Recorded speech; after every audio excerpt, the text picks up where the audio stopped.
Eu retomo a pergunta do Vinícius. Quando a gente pensa, por exemplo, a universidade, nós temos uma situação em que, de um lado, tem um projeto muito articulado e, de outro lado, uma desarticulação.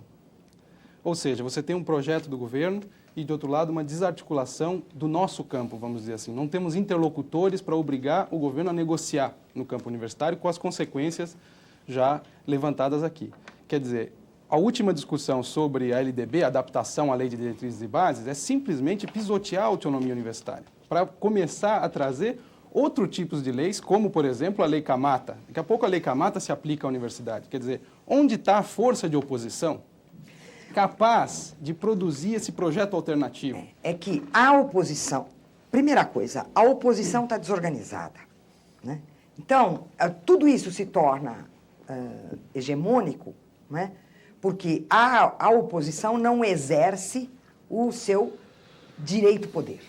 Ela não exerce, ela não se organizou para isso, né? Ela está fragmentada, dispersa, cuidando de várias coisas ao mesmo tempo e, sobretudo, ela está sem um referencial, Marcos. Então, o que acontece? O discurso governamental tem começo, meio e fim. O que, vindo do Estado, é uma obra de arte, né? Um discurso governamental que tem começo, meio e fim, olha, de tirar o chapéu. Então, é inédito. É inédito.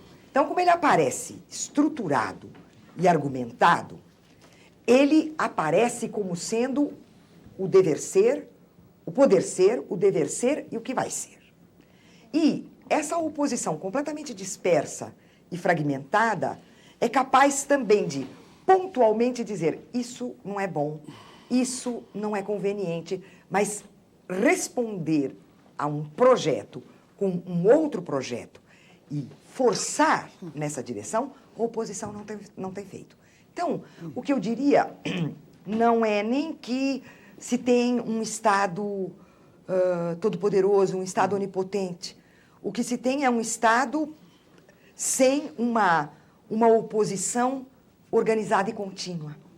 Essa força de oposição, quer dizer, o Marcum levantou o fato de que há fenômenos mundiais. Um dos fenômenos mundiais observáveis é exatamente o declínio da política, que não passa mais a moldar a vida das pessoas, que não passa a ser um elemento decisivo, mas apenas um dentre vários elementos. Quer dizer, como pensar essa força de oposição, por exemplo, pensando no Partido dos Trabalhadores, em que havia sempre uma ligação entre cultura e política, em que havia uma ligação interna entre força política e movimento social, neste momento? Como pensar isso agora? Olha, eu diria o seguinte, eu não acredito de maneira nenhuma que a política se tornou apenas mais um setor entre outros, em termos mundiais. Eu acredito que a política foi substituída pela economia. E a economia é entendida como finança e a finança como jogo do mercado. Né? Então, agora, isso não é casual, né? Isso não é casual na medida em que o que você tem nessa nova forma de acumulação do capital é a desarticulação de todas as formas de organização e de ação vinculadas à luta de classes e aos referenciais que a classe trabalhadora possuía, ela e os seus aliados. Então, você tem uma desarticulação de tudo isso e a perda desses referenciais.